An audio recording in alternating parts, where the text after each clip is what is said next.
బంగాళాఖాతం, దానికి ఆనుకుని ఉన్న దక్షిణ ఆంధ్ర కోస్తా, ఉత్తర తమిళనాడు తీరం సమీపంలో సగటు సముద్ర మట్టానికి 1.5 కిలోమీటర్ల ఎత్తులో ఉపరితల ఆవర్తనం కొనసాగుతుంది.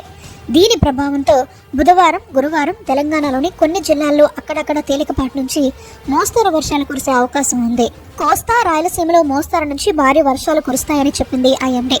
రాబోయే 2 రోజుల పాటు రాష్ట్రం అంతటా ఆకాశం మేఘావృతమై ఉంటుందని, ఉరుములు మెరుపులతో వర్షాలు పడతాయని హెచ్చరించింది.